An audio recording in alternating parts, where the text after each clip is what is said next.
Joe Biden promet de défendre militairement Taïwan, au cœur du conflit sino-américain. Au titre de leur loi sur les relations avec Taïwan, les États-Unis se sont engagés à défendre l'île. Mais Pékin veut récupérer l'ex-province chinoise, indépendante depuis 1949. C'est ainsi que ce vendredi matin, le porte-parole du ministère chinois des Affaires étrangères a rappelé que Pékin ne laisserait aucune place au compromis, face à ceux qui interrogent sa souveraineté et son intégrité territoriale.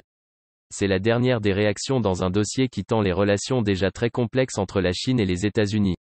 Jeudi soir, le président américain Joe Biden a soutenu que les États-Unis défendraient militairement Taïwan en cas de menace. Nous nous sommes engagés à le faire, a-t-il dit dans une réunion publique à Baltimore, diffusée sur CNN. Bien que Washington soit tenu par la loi de fournir à Taïwan les moyens de se défendre, et que des forces spéciales américaines entraînent l'armée locale, l'ambiguïté a longtemps été de mise pour savoir si une intervention militaire pourrait être déclenchée en cas d'attaque chinoise. Nous continuerons à soutenir l'autodéfense de Taïwan et nous continuerons à nous opposer à tout changement unilatéral du statu quo, a prudemment corrigé ensuite un porte-parole de la Maison-Blanche.